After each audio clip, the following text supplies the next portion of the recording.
오늘 대화는 좀 더 충격적인 인물에 대한 그 폭로인데, 권영에 그러면은 21대 안기부 장관, 30대 국방부 장관을 지닌 안기부와 국방부를 다 이렇게 두루 거친 장급의 인물이 흔하진 않잖아요.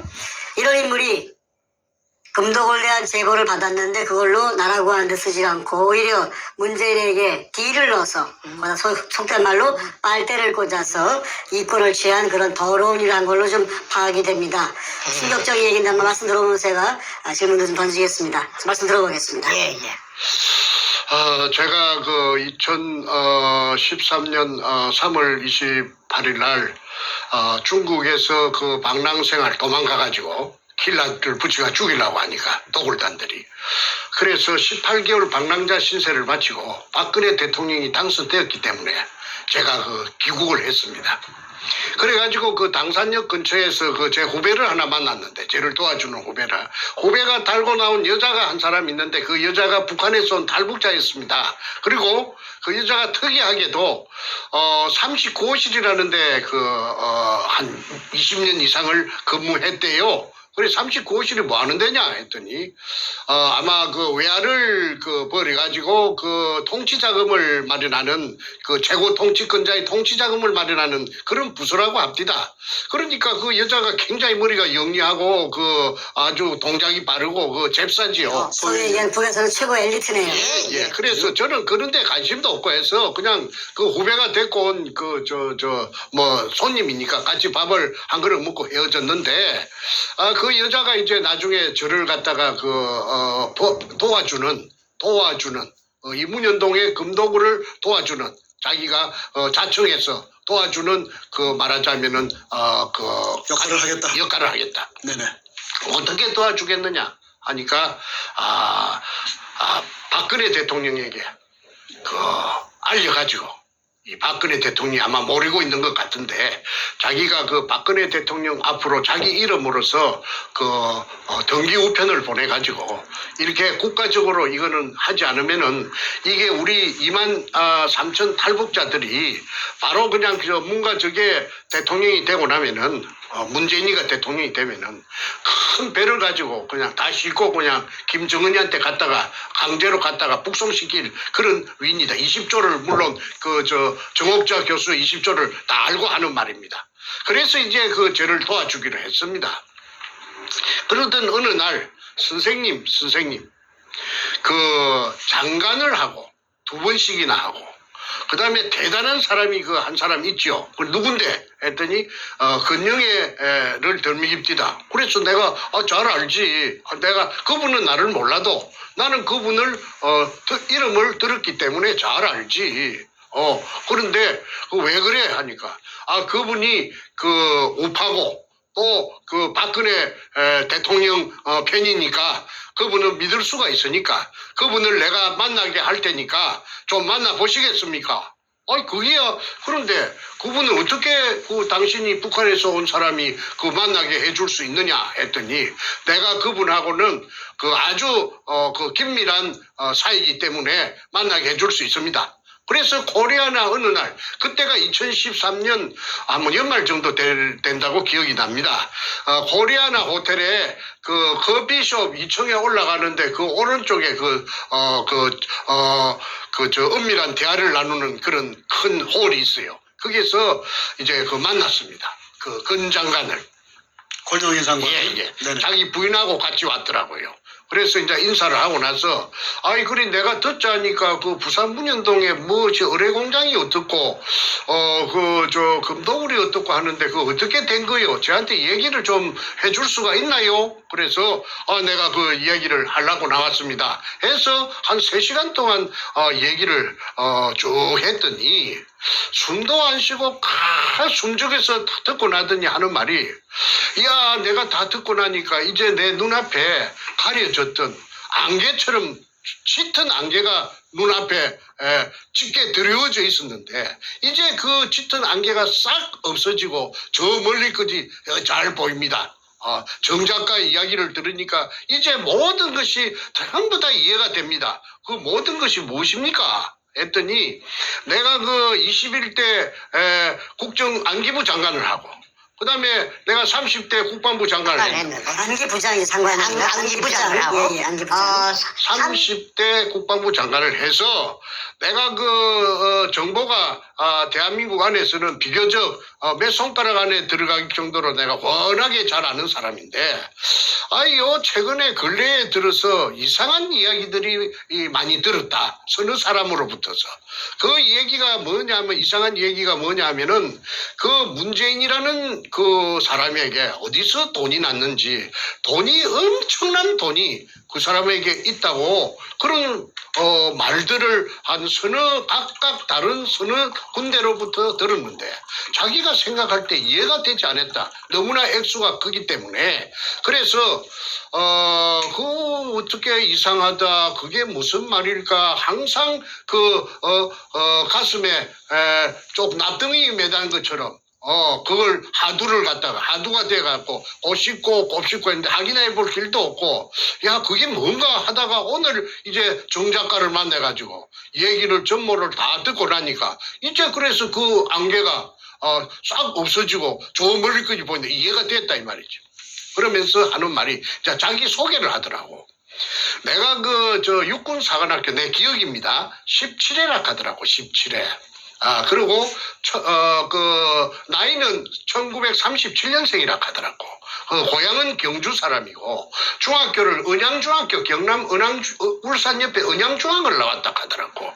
그리고 자기 아버지가 그 중학교, 선생님을 하셨대요. 그리고 교육자의, 자제인데, 그래, 이제 고등학교를 시골에서 졸업하고, 그 다음에 육군 사관학교 17기로 입고해서, 육군 중장 3스타 때, 그 다음에 국방부 차관이 되었고, 발탁 김영삼이 들어서자. 그 다음에 국방부 차관에서 승진해가지고 국방부 장관. 그 다음에 또 안기부장. 이렇게 됐는데, 자기가 국방부 장관 할 때는, 자기 말입니다. 국방부 장관 할 때는 항장엽이라는 그런 북한의 거물을 자기가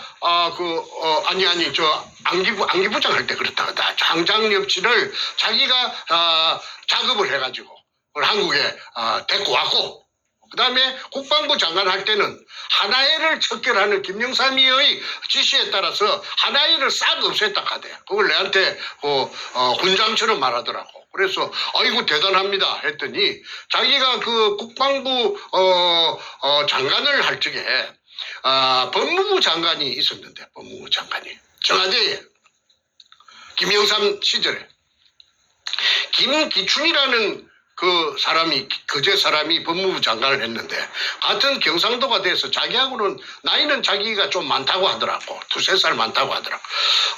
참 친하게 지내서 그 농담도 하고 아주 가깝다고. 그러니까 그때 김기춘 씨가 말하자면은 그 비서실장을 하고 있었습니다. 박근혜 정권에 청와대 비서실장을 하고 있습니다.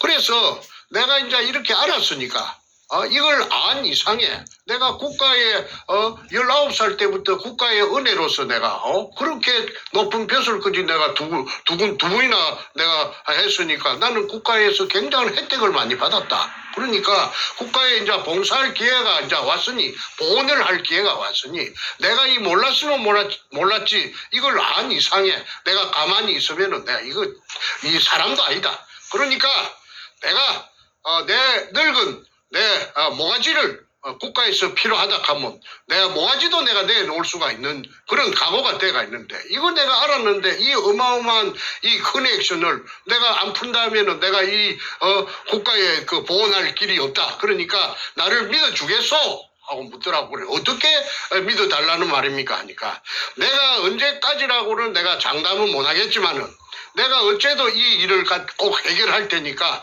나를 믿고, 내하고 같이 이 문현동 그 의뢰공장의 진실을 해결하는데 내한테 그 일을 맡겨주기를 바라요. 아이, 그거 참 내로서는 물어보나 마나 딱이지, 딱. 그리고 든든하게 짝이 없는데, 장관을 2번씩이나 한 사람을 내가 국민학교, 내가 선생 출신이 말이야.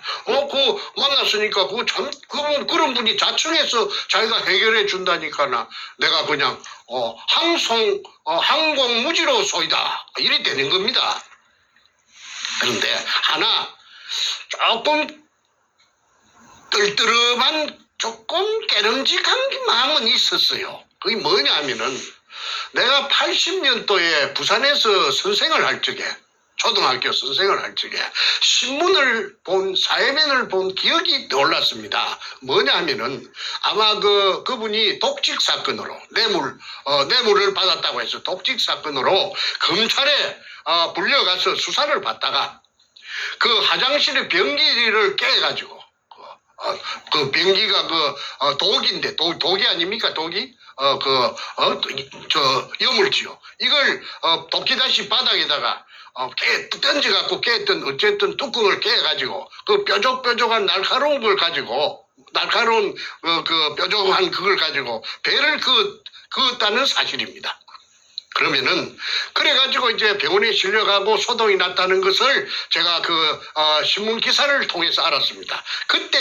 그때는 느낀 소감이 기억이 났는데 그거 쑤시려고 하면은 팍 쑤시갖고 창자가 좀 티 나오도록 저 외놈들 같이 할복을 하려면은 그래가지고 그 창자가 티 나오고 뭐 죽든지 살든지 그냥 그래 하지. 그 껍데기만 표피만 피하만 살짝 금이 가갖고 긁어가지고 피가 나왔다 하는 그걸 나는 일컬어서 내가 혼자 말로 그 당시에 중얼거리고로 아이고 아야 사건이네 아야 긁으니까 껍데기만 벗기지니까 아프지 아야지 그걸로 하면 푹 좀 주시었던지 내가 그 생각한 게 떠올라서 그걸 조금 깨끗했습니다. 그 쇼라고 나는 그 당시에 내가 그 쇼라고 생각했거든요. 권영이라는 사람의 인격이 뭔가 쇼맨십이 있는. 아니 그래서 그게 또 딱 떠오르더라고. 그래서 야 저 사람 믿어도 되나 싶거든. 어쨌든 간에 내가 뭐 지푸라기 잡는 심정이니까 그래서 그러면 이제 다음 날 또 만나자. 또 며칠 동안 연구부 만났어요. 만나서 내한테 세 가지를 주문하더라고. 세 가지를. 조건을 건다. 옵션을 세 가지를 걸더라고. 뭐냐면 하나는 첫째 교회에 나오라. 교회는 어느 교회냐 하면은 용산 우체국 뒤에 있는 그 국방부 후문에 있는 국군 중앙교회에 자기가 장로인데 그게 나오는 조건이다. 주일마다. 주일에는 마차 나오는 한 번도 빠지면 안 된다. 그리고 11시부터서 예배가 시작되는 그 예배에 이제 나오라. 교회를 왜 나오라는 거예요? 나오라 하는 것은 조건은 그래 왜 교회에 셌는데 교회가 제가 일산서부터 그까지 먼 길을 와야 됩니까? 내가 물었더니 거기에 나와야 일주일마다 정보를 서로가 진행된 사항에 대해서 정보를 교환할 것이 아니냐. 그 말이 맞지요. 정기적으로 접촉을 하자. 그렇죠. 교회에서. 그렇죠. 네네네. 그래서 그거는 내가 거부할 마음이 없죠. 그건 더 고맙지요. 그래서 내가 나가기로 지키기로 했고 두 번째는 뭐냐 하면은 이 사건 자체가 대한민국을 죽이고 살리고 하는 사건이 될 것 같은데 자기가 퍼뜩 생각해 볼 적에 이 대한민국을 이걸 까딱 잘못하면 죽이는데 대한민국을 죽으면 안 되니까 살려야 되니까 자기가 이 일에 전력 투구를 해야 되는데 만약에 이 시간 이후에 딴 데 또 발설을 해가지고 2중 3중으로 발설을 해가지고 그물을 친다면은 그 말이 돌아서 자기 귀에 들어오면은 자기는 그 즉시 손을 뗄 것이다. 아무리 뭐 좋은 해결책이 있어도 딱 손을 뗄 테니까 절대 딴 데 그물 치지 말아라. 자기하고만 자기하고만 독점적으로 대화해라. 독점적으로. 자, 거기까지가 두 번째 조건이었고 세 번째 조건은 뭐였나요? 세 번째는 6월입니다. 6월. 절대 금 이야기는 어떤 경우에도 금 말은 골드란 말은 입 밖에도 내지 말아라. 그 골드란 말을 갖다가 입 밖에서 정작가 입에서 나왔다고 인정되면 제 손 뗀다. 내가 손 뗀다. 그러면 어떻게 해야 됩니까? 하니까 금 이야기는 하지 말고 6월 이야기만 해라. 6월 이야기만 해라. 그 이유는 묻지를 마라. 그막 6월 이야기만 하지 금 이야기는 절대 하지 말아라. 이런 거 하니까 뭐 금 얘기하면은 금을 쫓는다는 오해를 받고 그러니까 어떤 유해에 대한 어떤 그런 그 공익적인 얘기만 해라 그런 뜻이 아니었을까요? 그랬어요. 그래서 내가 이제 해석하기로 예, 내가 예. 그 사람이 이제 금을 탐이 나서 정충제를 도와주고 그 다음에 의뢰공장 찾는 일에 한다 하는 그 세상으로부터서 어떤 비웃음을 살까 싶어서 그런가 나는 그렇게 해석을 했습니다. 금 이야기는 하지만 그거는 또 어찌 보면 당연하다고 할 수가 있죠. 예, 이해했습니다. 금이 한 번도 안 나왔으니까 한국 사회에서 금이 나온 적이 없거든. 그래서 그 세 가지는 어려운 것도 아니고 제가 그렇게 지키겠습니다. 그래서 약속을 하고 해가 바뀌었습니다. 2014년이 되고 15년까지 2년 동안에 그래도 열심히 나가고 제가 약속을 잘 그러니까 결론은 뭐냐면 권영의 본인하고만 얘기하고 절대로 함구하고 딴 데 가서 말도 입도 뻥긋하지 말아라. 예, 예. 그리고 2년 동안 자기하고만 교류해라. 예, 그거 예. 아니었습니까? 예, 예. 자기가 해결하겠다. 그래서 해결했습니까? 아니 그 해결은 자꾸 이제 해결은 내가 또 맡기는 거 뭐 챙기는 것도 아니었고 어찌 됐습니까 물어볼 수가 없지. 그래서 인내심 가지고 그냥 기다리셨네요. 기다리지요. 그러니까 기다리는데 이거 뭐 오늘은 무슨 좋은 소식을 줄라나 내일은 좋은 소식을 줄라나 하는데 그 사람이 그 신뢰가 안 가는 부분이 좀 있더라고. 뭐냐 하면은 이 양반이 또 내를 갖다가 부산에 가서 향군 회장 호남이를 만나라. 그 다음에 또 뭐 저 성수동에 가서 향군 회관에 가서 영광급 장교 연합회 뭐 누구를 만나서 뭘 해라 하는데 그 가면은 그 사람들이 좀 그 건장관이 시킨 그 말을 하면은 좀 시덥지 않게 좀 별로 신통치 않게 별로 그래서 이거 내가 한 서너 번 땡기다 보니까 내가 또 놀림방으로 말이지 시간 걸대우로 땡기는 것 같지 그 나를 뺑뺑이를 돌리는 거 훈련시키는 것 같지 그런 기분이 들더라고. 그래서 이거 무엇이 이게 옳은 일인가 나쁜 그 구전 일인가 내가 부산까지도 갈 때 내가 무슨 어디 월급 받는 사람도 아니고 내가 어디 뭐 연금이 나오는 사람도 아니었고 전부 생돈을 가지고 땡기려고 한 게 죽을 지경인데 동쪽으로 가라 서쪽으로 가라 하고 또 심지어는 한 번씩 내를 불러내는데 그 남산 케이블카 밑에 건국회라는 데가 있어요. 비석이 있어요. 그 건국회에 총회 하면 내를 꼭 나오라고 그래요. 그러면 내가 그 사무실이 있는가 싶어 찾아갔더니 케이블카 밑에 도로 옆에 갈비탕집에서 그래서 갈비탕집에서 2층에서 세를 내갖고 한 5, 60명 모이는데 사무실도 건국회 사무실도 없어요. 건국회 회장이라요. 그 양반 그 근영애가 예. 근 장관께서 그런데 이 밑에 오는 사람들이 그 회원들이 주로 군인들인데 예비역 군인들인데 이 사람들이 근 장관이 없을 적에 뭐 불평불만을 하는데 뭐라고 하느냐 하면은 별명이 근상사라 하더라고. 근상사. 권영의 장관을 대해서 장관을 근상사가 뭐 오늘은 뭐 웃자고 저자고 사더라고. 그래 근상사를 누구를 보고 근상사라고 하요 함께. 근영의 그 장관의 별명이 근상사라고. 근상사 아니요. 그래, 상사라 하면은 그 장교하고 소위하고 그 병장하고 사이에 저 내무반에 가면 중대 스님하사 그런 그 특무상사 위에 작대기 밑에 4개에다가 권상사라 부르는 이유가 있겠네요. 왜 그래 그렇게 근상사 부릅니까? 왜 근상사라고 그 계급을 몇 계급을 강등시켜갖고 근상사가 뭐요 예, 예. 했더니 예. 좁쌀 영감이라고 이게 막 시시콜콜하게 막 오만 것 때만 거 다 챙기고 다 그거 하고 그다음에 그 인색하기로 말하자면 구두쇠기로 이로 말할 수가 없다 이거야. 그러니까 권영애 씨가 없을 때 흉을 그렇게 받고 그래서 내가 근상사라 하는 그걸 내가 글을 쓰는 사람인데 충분히 내가 그 근상사 왜 근상사라 하는지 내가 어필할 수가 있죠. 그래서 내가 하나 회의감이 드는 것이 근상사라 하는 별명으로 자기네들 그 군대 후배들이 놀리는 그런 별명을 지을 정도 되면은 저 사람이 어떻게 이렇게 큰 이런 어마어마한 이런 일을 해결을 과연 해낼까 하는 그런 의구심이 들었어요. 그런데 아니나 다를까 그 김기춘 그 양반을 만났다 하는 그런 명쾌한 이야기도 안 하고 청와대에 자기는 마음대로 출입할 수 있다고 해놓고는 들어가서 박근혜 대통령하고 만났다는 얘기도 없고 내가 물어봐도 아이 뭐 조금 더 기다리라 뭐 이런 식으로 조금 귀찮은 그런 기색도 보이고. 아니 박근혜 대통령한테 청와대 들어가서 그냥 같이 독대해가지고 그냥 얘기해버리면 되는 것인데 그걸 무슨 또 거의 뭐 결혼식 날 잡는 것 같이 이래 하니까 사람이 그냥 한장을 하겠더라고. 그러던 차에 한 번은 내를 보고 현장에 오늘은 내일은 현장에 한번 가봅시다.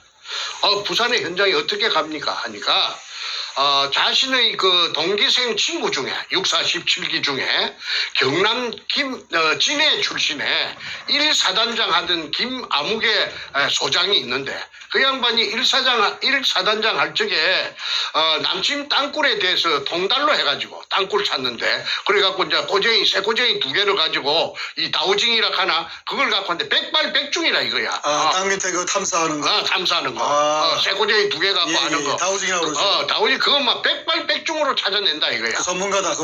그리고 그 속에 무슨 금 같은 거 그런 금속이 있어도 다 그 반응을 다 체크할 수가 있으니까 그 건장관께서는 자기 친구 그 아무개 소장님을 김 소장님을 초청할 것이고 그 다음에 내도 또 한 사람을 정작가 한 사람을 금을 찾고 그 다음에 구례를 찾을 수 있는 그런 사람이 있으면 한 사람 대라고 했어. 그리고 나는 이제 그 강원도 원주에 그 윤아무개라고 필리핀에서 금 찾아서 인생을 바친 금 찾아다니면서 인생을 바친 윤아무개라고 내하고 나이 같은 사람이 있어요. 내하고 친구가 됐는데 그래서 윤아무개를 갖다가 이제 불러 올렸습니다.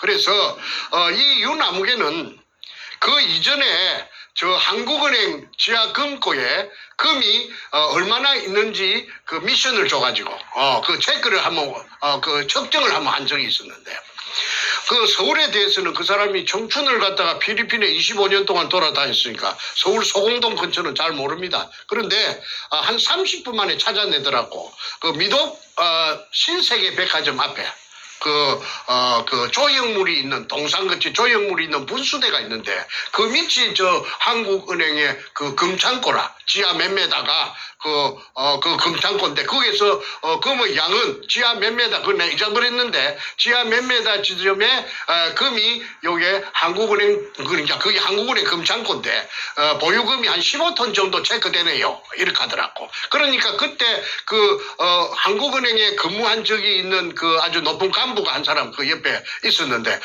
이 감동을 한 적이 있습니다. 아이고 명도네 바로 명도네 어떻게 그렇게 기가 차게 알아맞히느냐. 그래서 내가 이제 그 자료 중에 윤아무개 그분도 소위 다우징 기술 같은 거에 능통한 다우징 아니에요. 다우징은 아니고 다우징 아니고 일본 옛날에 그 왕실에서 그 금을 재놨던 그 창고 속에 금이 가득 들어가 있지 않습니까? 그 금을 갖다가 일일이 빼갖고 무게를 달라하면은 그것만 해도 막 어마어마한 일이기 때문에 금이 양하고 그 금이 그대로 온전하게 있는가를 측정하는 기계가 있대요. 그 왕실에서 내려 그 기계를 이 사람이 어떻게 벤치마킹을 해가지고 자기가 고안을 해가지고 백발백중이라고 장담을 지하에 있는 금을 위치와 양을 확인할 수 있는 그런 기술을 가진 거다. 그 기구가 있어요. 자기만 실험상 시켜보니까 백발백중. 아니 그래서 지금 이제 주요 국가별 금 보유량 2010년 6월달에 나온 통계치가 여기에 있는데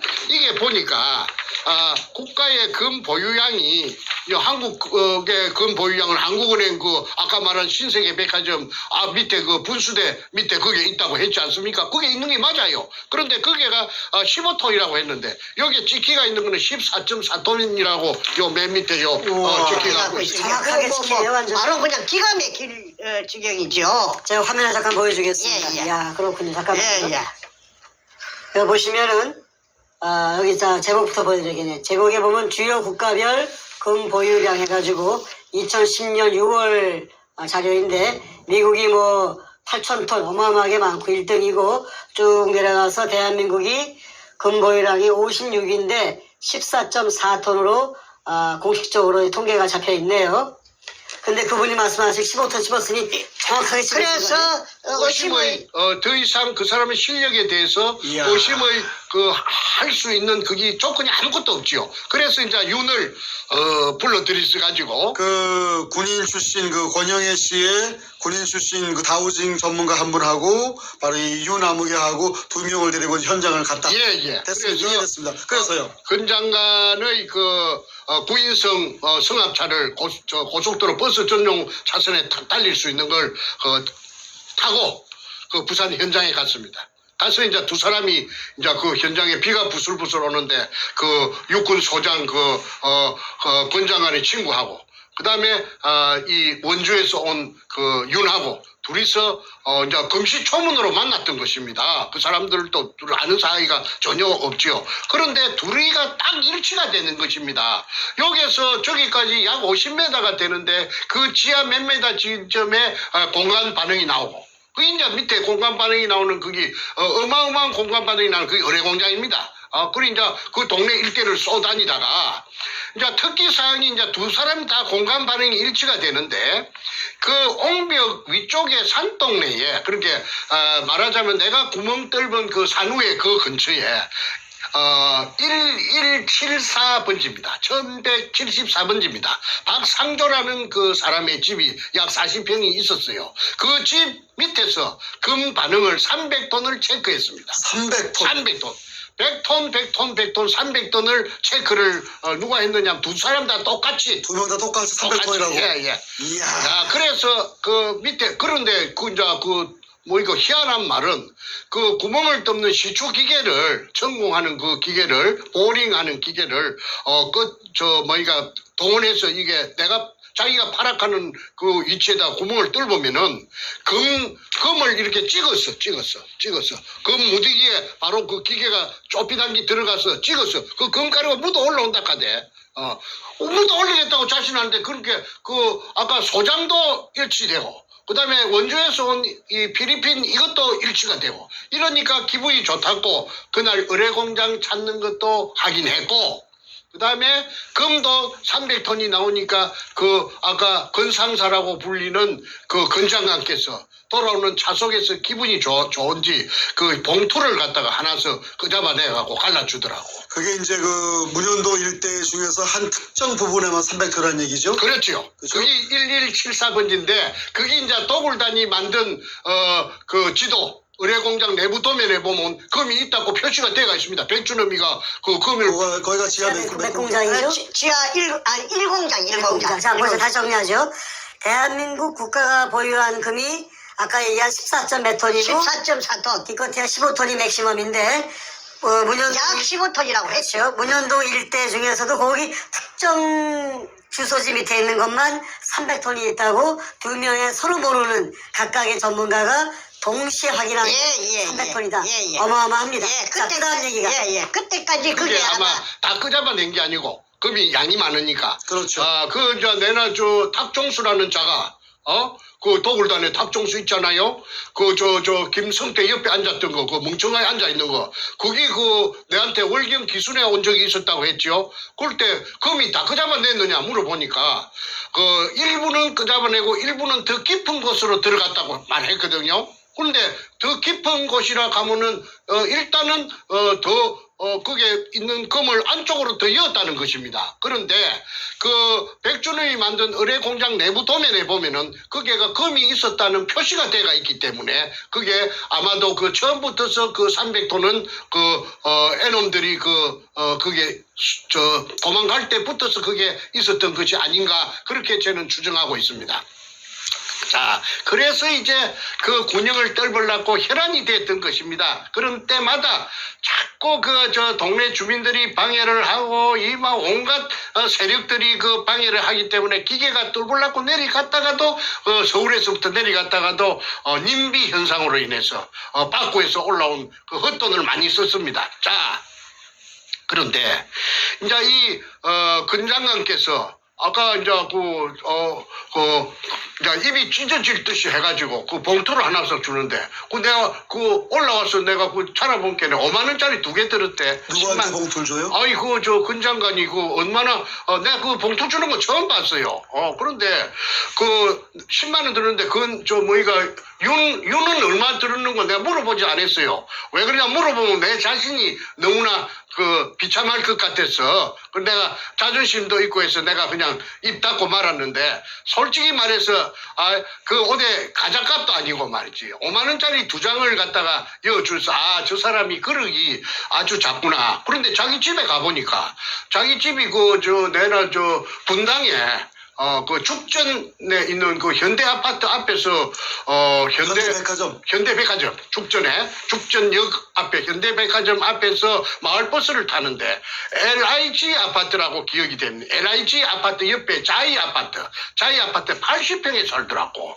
80평에 그거 늘은데 어떻게 이 집이 운동장 같은 집에 삽니까 하니까 자기가 평생에 책이라든지 무슨 이런 물건 같은 걸 버리기도 아깝고 해서 식구가 며칠 되지 않지만은 이런 넓은데 아니면 안 된다고 그랬어. 집은 대걸 같은 집에 살더라. 잘 사네요, 소위 얘기해서. 80평짜리 아파트 살기가 쉽지 않죠. 청소만 하려고 해도 청소하는 전담 요원이 한 사람 있어야 됩니다. 자, 그래서 연금도 나오고 또 장관하면서도 많이 벌 있을 건데 그렇게 항상 오라고 해가지고 가면 밥때가 되면은 죽전역 앞에 현대백화점 뒤에 항소곡반이라고 갈비탕집이 있어요. 불고기도 팔고. 불고기는 내가 한 번도 안 얻어먹어봤고, 갈비탕 5,000원짜리. 항상 그겁니다. 그래서, 그거라도 내가, 나는 5,000원짜리 그런 거는 내가 시들해서 잘 안 사먹는데, 거기서 내가 5,000원짜리를 질리도록 묵은 그 기억이 납니다. 어쨌든, 그분을 헐뜯으려고 나온 것이 아니고, 항상 사이드로 뺑뺑 돌더라고. 사이드로. 문현도 현장에 처음 간 거는 한 번밖에 없고. 그래 내가 그 다음에 이제 KBS PD 양성모라고 기억이 됩니다. 키가 좀 후리하이 큰 길. 이걸 어떻게 해가지고 양성모죠. 양성모. PD를 이 젊은 사람을 갖다가 어떻게 해가지고 이 사람 됐고 중국의 해남도에 가고 그거 갔다 오고 프로를 찍고 그랬었더라고. 그래서 왜 해남도를 부산 문현동을 놔주고 해남도면 하이난섬. 해남섬에 삶 알았는데 그게 옛날 외정 때 우리 한국의 핵무소에 있는 교도소지요 있는 죄수들이 애놈들이 거기에 가서 노력 봉사를 예를 들어 6개월 하면은 너그 자녀 형기를 삭감해 주겠다고 이래갖고 자원서를 받아갖고 수많은 한국의 죄수들을 인적 자원이 부족하니까 해군 기지 공사하는데 싣고 갔어요. 그게 가서 해방이 되자 돌려보내야 됨에도 불구하고 돌려보내려면 귀찮으니까 거기에서 총을 쏴면은 총알도 아까우니까 그냥 구디 파갖고 인부들 씨가 큰 구디 파갖고 자기 구디에 자기가 죽창으로 찔러 죽이고 그만 총에 대금 꽂아갖고 찔러 죽이고 그만 개머리판으로 두들고 그만 망치로 때리고 해가지고 학살을 강제징용된 사람들의 희생된 현장을 갔다 이거죠. 그래서 이제 그게 고구마밭에 이제 말을 갔다 온 이야기를 그래 하대. 고구마밭에 고구마가 무성한데 흙을 구두발로 가지고 앞부리를 가지고 흙을 한 10cm만 덕덕 걷으면은 탁 발에 밟히는데 그게 두개골이라 두개골. 그 두개골이 그 당시에 조선에서 끌려갔던 불쌍한 죄수들 유결이 있다고 격분해가지고 그 2개를 갖고 왔다고 살짝 갖고 왔다고. 그래서 항상 그렇게 내하고 문현동하고 무슨 해남도하고 상관이 있으며 욕을 하고 여기에 욕을 청계가 지금 규명을 해야 됐긴데 해남도 욕을 갖다가 물론 그것도 중요한데 자꾸 바깥으로 돌더라고. 잠깐만 정리 한번 하겠습니다. 지금까지 말씀을 쭉 들어보면은 권영애 씨한테 모든 정보를 주었고 그분도 자신하고만 독점적으로 이 일을 추진하자고 얘기했고 그런데 한 2년 3년 터울 시간 동안에 아무것도 한 게 없다. 단 현장에 가서 300톤 있는 거 확인까지만 해도 그렇지, 너무 좋아했고 그렇지. 그리고 뭐 중국 가서 뭐 그 피해당한 저 징용자들 현장만 갔다 오는 걸로 하고 이 사건을 가지고 김기춘 당시 실장이나 박 대통령에게 뭐 얘기했던 그런 것도 전혀 없이 그냥 시간만 허비한 거네. 그렇지. 그래서 그러던 차에 이거 무엇이 또 자꾸 이제 만나는 빈도가 그 조금씩 이제 어디 외국에 간다고 해가지고 또 몇 달씩 갔다 오고 하다 보니까 핫바지 방구 세대기 조금씩 희미해집니다. 그러던 차에 그 2015년 연말입니다. 그 제가 기가 막힌 또 어떤 사건이 발생합니다. 그거는 제가 오형제 중에 장남인데 제 그 전부 남자만 5인데 그 둘째하고 넷째 내 밑에 하고 넷째하고 둘이서 그 도굴단에 따라갔던 것입니다. 그 문현동 현장에. 그런데 둘째 보고 이제 우리가 세월이 가니까 우리가 팽당했다. 이용만 그때 그 문현동 금도굴 현장에 서너 달 있었던 것은 저 도굴단한테 내가 우리가 지금 와서 생각하니까 쟤들이 막 벤츠 S600을 타고 난리를 치고 부산에서 잘 살고 그냥 귀족이 돼가지고 그냥 번쩍번쩍한 차를 타고 다니는 거 부산 바닥이 좁으니까 알지요. 야 저거 어떻게 해야 되겠나. 그러자 정옥자 교수의 20조도 알게 되고 하니까 내한테도 오지도 못하고 행정안끼리도 이간을 시켜놓으니까 그래서 자기는 둘째하고 넷째가 상의하기를 우리가 이 세상에 알리자. 그러면 어떻게 해야 되느냐면 문재인이 그 사무실이 사상에 있는데 국회의원 사무실이 거기에 들어가서 사건을 하나 일으키자. 그게 뭐냐면 그 문재인이 사무실의 신나통 사건입니다.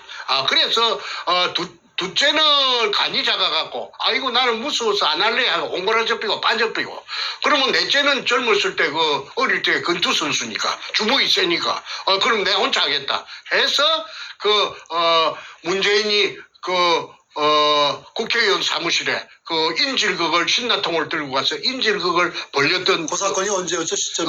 2015년 12월 30일이라고 기억이 됩니다. 네네, 알겠습니다. 예. 그래서 그때 내한테 전화가 왔더라고. 이제 그날 막 뉴스에 오전 10시부터서 밤 12시 자정까지 온 한국에 있는 공중파든지 종편이든지 무엇이든지 전부 방송국이라 하는 방송국은 전부 다 이것만 지급했습니다. 부산 문현동 이것만 정규 방송 중단하고 부산 문현동 문현동이 아니고 사상에 그 문재인이 사무실에 그 신나통 인질극 이것만 계속해서 들었습니다. 그런데 12시 자정이 지나니까 약속이나 한 것처럼 딱 전부 다 올 수도 없고 있고 모든 방송이. 누가 조정했지요. 누가 조정을 작동을 했죠. 그러네요. 그래서 이제 그래서 그나마 그래도 사건이 벌어진 10시부터서 자정까지 14시간 동안 도배를 하듯이 온 한국에 모욕을 하듯이 했기 때문에 세상이 그때 문현동 금도굴이 최초로 알려지게 된 것입니다. 알겠습니다. 그 사람들이 믿든지 말든지 그거는 뭐 안 믿든지 간에 최초로 알려진 겁니다. 자, 그때 내한테 뜻밖의 전화를 했더라고. 권 장관이. 그 정 작가 동생이 맞소?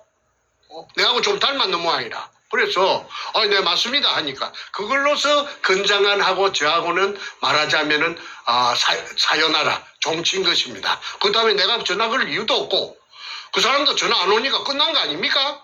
그런데 내 마음속에는 굉장히 괘씸하지요. 정보만 쏙 빼갖고 가서 말이야. 핫바지, 방구 새듣기 말이야. 그거 장난치는 것도 아니고. 그렇다고 내가 맡기는 거 달라 하는 식으로 서로가 계약이 있었던 것도 아니고. 내가 항의할 수도 없고. 그래서, 자, 잠깐만. 제가 한번 좀 질문을 하나 할게요. 좀 납득이 안 가는 부분이 있는데, 그렇게 2, 3년간 공을 들이고 권 장관과 관계를 맺다가, 이번에 그 동생분의 그 문재인 사무실 신나 사건이 벌어지자마자, 그러고 이제 관계를 끊었다 하셨는데, 왜 끊으신 거죠? 아니, 그쪽에서 마무리를 해줘야 될 텐데. 2년, 3년 동안, 횟수로 3년 동안 질질 끄고 사람을 갖다가 민방위 훈련시키는 것처럼 골탕을 먹여놓고는 아이 뭐 그 외국에 간다 뭐 어쩐다 해가지고 그냥 문현동하고는 뭐 별로 관심도 없고 하니까 아 저 틀렸구나. 나는 이미 고표를 쳤습니다.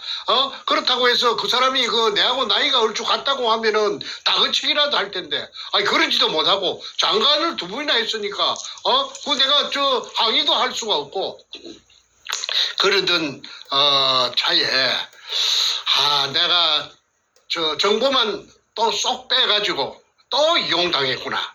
그러면 저 사람은 그 정보를 갖고 어디에 쓸까? 어디에 썼을까? 내가 바보가 아니니까 생각해 봤지요. 그거는 저는 그렇게 생각합니다. 덕수궁 앞에서 그 시청 앞에서 저 당기국의 그 태극기를 할 적에 그 사람이 그 뜻밖에도 그게 나타나고 또 그 좀 있다가 헌법재판소 앞에서 뭐 단식을 한다고 해서 나는 당장 저 사람이 쇼하고 있구나. 쇼를 하고 있구나. 저 아까 제가 그 서두에 말씀드린 것처럼 아이야 사건 이야기했습니다. 그 검찰에서 그 화장실 변기를 깨뜨려 가지고 피부 껍데기만 조금 나가고로 그래서 내 아이야 사건이라고 했는데 아이야 사건도 쇼고 그다음에 그 헌법재판소 앞에서 그 저 단식하는 것도 내가 볼 때는 쇼업디다. 그리고 내한테 모든 정보를 가지고 간 것도 해결해 주겠다는 것도 쇼고 전부 연결이 되지요. 그러면 그 사람이 정보를 빼갖고 어디에 썼을까를 내가 맨날 며칠로 두고 내가 연구를 해본 결과가 내가 그 모범 답안을 하나 찾아냈어요. 그거는 그 사람이 그 태극기 우파라고 말이지 온 국민들이 알아볼 수 있도록 그렇게 쇼를 하면서 뒷전에 그 문현동을 갖다가 2년 반, 3년 동안을 갖다가 그 횟수로 3년 동안 속속 깊이 전부 다 빼가지고 그게 아까 문현동 1174 다시 1번지 그 박상조 집 밑에서 금 300돈이 있다 가는 것까지도 알은 사람이. 그런데 그걸 어디 그만 가만히 있고 뭐 입에 자꾸 채웠겠습니까? 목적이 있어서 그렇게 빼냈겠지요. 그것은 내가 볼 때는 문재인이하고 서로 보지 않는 곳에서 책상 밑에서 내통을 하고 있었다. 내통을 하고 있었다. 그러면 어떻게 내통했느냐? 그 정보개통에 놀던 사람이니까 자기 부하들 많을 거 아니에요. 부하들을 갖다가 그 문가 촉에다가 보내가지고 심부름을 우리 장관님이 당신이 부산 문현동에서 한 짓거리를 다 알고 있어. 다 알고 있어. 그 다음 말은 할 필요가 없지요. 다 알고 있어. 그 다음 말은 생략인데 점점점인데 그걸 굳이 표현을 한다면은 점점점을 지우고 표현을 한다면은 너 죽을래? 죽어볼래? 하는 말하고 같다고 봅니다. 너 죽어볼래? 너가 한 일을 다 알고 있는데 너 내가 이거 터뜨리면 너 죽어? 그 말하고 같겠다고 보겠지요. 그러면은 저쪽에서는 맹색이 육군사관학교를 나와가지고 국방부 장관도 하고 그 다음에 그 일국의 정보를 전부 다루는 안기부장을 하고 그런 무시무시한 사람이 너 죽어볼래? 하면은 이거 폭로하면 큰일 나겠구나. 그 다음에 어떻게 해야 되겠다. 이거는 제 입으로 차마 말하기가 난처해서 제가 생략할 테니까 국민 이 방송을 보시는 유튜브를 보시는 국민 여러분께서 그 나머지를 그 빈 공간을 채워주시기를 바랍니다. 너 죽을래? 내가 너 한 일을 다 알고 있어. 그 다음에는 그쪽에서 저 금도둑놈이 그 다음에 그 금도둑놈이 할 문재인이 그 청와대를 강제 찬탈해갖고 점거하고 있는 주식회사 금처리 주식회사 도굴금 처리 주식회사 대표이사 문재인이가 할 행동은 입을 막아야 될 거 아니에요. 입을 벌리겠다 하는데 죽이겠다 하는데 그럼 입을 뭘 갖고 막겠습니까? 떡을 갖다가 발라야 될 거 아니에요. 떡을 찹쌀떡을 하나 갖다가 입 안에 물이 나야 될 거 아닙니까? 그래서 그 찹쌀떡이 뭔가는 여러분들이 방송 들으시는 분들께서 국민이니까 판단하시고 그 다음에 제가 그 헌법재판소 앞에서 내가 전부 다 나를 찾아보시오. 내가 이 나이가 이리 노구해도 내가 국가와 민족을 이렇게 사랑하기 때문에 내가 이렇게 죽을 수도 있는 단식을 이렇게 하고 있지 않소. 그 쇼고. 그 다음에 그 문현동에 대해서 박사학위 논문을 쓸 정도로 전부 다 알맹이를 쏙 빼갖고 갔으면 그걸 갖다가 왜 태극기 집회 때 안 뜯어졌나 이 말이야. 그걸 뜯어졌으면은 그때 이 나라가 말이야 바로 잡히고 박근혜 대통령 감옥에 가지도 않고 말이야. 이 나라가 바로 뭔가 그때 정체가 드러났기 때문에 작살날 뻔일 거 아니야 말이야. 그 다음에 그 청와대 주사파들이 정리하지도 못하고 전부 다 맞아 죽었을 거 아니냐 이 말이야. 그런데 그때 입 쳐닫고 말이야. 그 다음에 쇼만 하고 말이야. 그래서 내가 쇼라고 하는 거라. 쇼의 달인이라고 지난 6월 12일 날 2018년 6월 12일 날 미국에 오기 직전에 그 인천공항에서 시간이 좀 남았어. 그거 한 프로 찍었어요. 뭐라고 찍었느냐면 종교 깡패라고 찍었어요. 종교 깡패라고 근영애. 그 다음에 또 하나 더 있어요. 경실련 만든 진짜 야가 빠진 깡패 있지요. 인상도 고약한 서경석이라는 그자는 이 방송을 하니까 고작 내한테 항의한다는 것이 뻥이야 하고 SNS에다가 내가 방송한 것이 뻥이라고 그러대. 자, 그런데 6월 15일 종교깡패라고 내가 근영애를 1차 내가 그 정체를 내가 폭로하니까 그 이후에 이 사람도 창피한 건 알았는지 그 이후에 공식 석상에 보이질 않는 거야. 그거는 뭘 의미하느냐. 자기의 가장 지부를 정충재가 어디 책을 쓰는 사람인데 무시무시한 책만 썼는데 내가 겁을 내겠어? 그러니까 이 분께서도 내가 지금도 늦지 않았으니까 지금이라도 자신이 내가 오해를 하고 있다면은 공식적인 매체에 나타나서 유튜브도 좋다고 나타나서 문현동 그때 취득한 정보를 내가 문가한테 공갈로 쳐서 좀 빼먹었다. 국민 앞에 석고 대지하기를 내가 간절히 바라고 그 다음에 나는 가짜 태극기였다. 공개를 하는 것이 위장한 가짜 태극기였다. 그리고 반문연대고 나는 글로벌리스트다. 한국의 국정원장들은 거의 다 글로벌리스트라 하대. 이걸로서 오늘 방송은 제 할 말은 다 했습니다. 나머지는 세월이 가면은 아까 찹쌀떡을 묵었는지 찹쌀모찌를 묵었는지 호떡을 묵었는지 나타날 겁니다.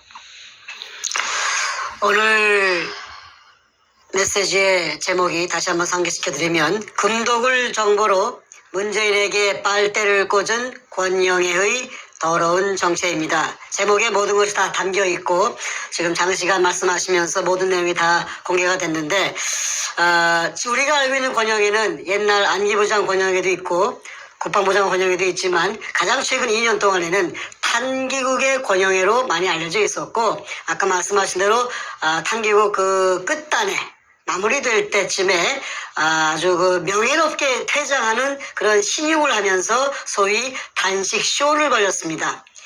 뭣도 모르 아무 영문을 모르는 대부분의 태극기 국민들은 야 권영애 장군이 저렇게 애국자구나 라고 이제 오해를 하게끔 아주 멋들어진 연극을 한 사람인데 오늘 말씀 들어보니까 그 모든 것이 정말 쇼의 극치였습니다. 옛날에 우리 정 선생님께서 조원진에게 이걸 제보하셨었고 또 홍준표에게 류호의 의원 통해서 제보했지만 조원진도 홍준표도 입 딱 다물고 아무것도 안 했습니다. 자기 말로는 문재인 끌어내리고 대한민국 정상화시키는 보수 태극기에 앞장선 그 리더라고 그러면서 조원진도 홍준표도 입을 다물었습니다. 권영애는 설상가상으로 모든 정보 다 뽑아가고 시간 2, 3년간 낭비시키게 만들고 그러고 나서 연이어서 지난 2년 동안에 이 사태 동안에 탄기국의 어른으로 행세하면서 입 딱 다물고 정세의 말씀대로 문재인 향해서는 한마디도 안 했습니다. 정말로 육두문자 튀어나오는 인간입니다. 자신의 진심이 있다면은 그어서 문인동 금독을 떠들었으면은 내가 그 사람을 정체를 갖다가 이렇게 그 나이 연세도 많으신데 내가 공격할 이유가 없지요. 싹 빼갖고 가서 자기 장사해버리는 거야. 자기 이속만 챙기는 거야. 참 그게 현실입니다. 가슴이 먹먹해집니다. 이 사건을 다루면서 저희가 공개적으로 작년 6월 1일부터 횟수를 넘기고 7개월, 8개월째 이걸 하고 있는데 몇 번 반복되는 그 이름들이 나오는 동안에 뭐 여상규라든가 오늘 권영이라든가 이렇게 대한민국에서 알만한 그리고 정체성으로 볼 때는 소위 보수 우파로 분류되는 인물들이 대한민국 국민들의 눈 가리고 아웅식의 쇼를 하면서 문재인을 끌어내는 그 역할이 아닌 거꾸로 문재인의 비호 세력으로 공존공생. 금도덕과 함께 공존공생. 그런 그 국민들을 속이는 인물로서 계속해서 활동을 해온 것을 보면서 정말로 경악을 금치 못합니다. 자, 권영애는 이렇게 금독을 정보로서 국가를 살리는데 그 정보와 자신의 인맥과 또 대한민국 내에서만 알아주는 그러한 그 경험을 가진 인물인데 그렇게 좋은 데 쓰지 않고 오히려 문재인을 협박해서 그 금 재물을 나눠 먹게 하는 소위 얘기하는 빨대 꽂기를 하고 자신은 그 와중에 국민들 눈물 뚝뚝 흘리면서 태극기 집회하는데 가짜 태극기 행세하고 문재인을 오히려 막아주고 도와주는 문재인 비호 세력으로 활동을 하였습니다. 그리고 자신은 마지막에 멋지게 퇴장하기 위해서 탄기국 말기에 단식쇼로 이 상황에서 슬그머니 빠져버리고 이제 더 이상 나오지 않습니다. 나올 이유도 없죠. 나올 이유도 없고 본래 연극은 잘합니다. 나올 이유도 없고 나와봤자 오히려 본전도 못 건지니까. 자, 여러분 오늘 메시지 여기서 마무리를 지어야겠습니다. 정말로 문재인과 권영애가 둘이 밀실에서 만나서 어떠한 딜을 했는지 지금 우리는 알 수가 없습니다. 그러나 지금까지 보여진 모든 정황적 근거에서 사건은 정황적 근거에 대한 추적으로 시작하는 거 아닙니까?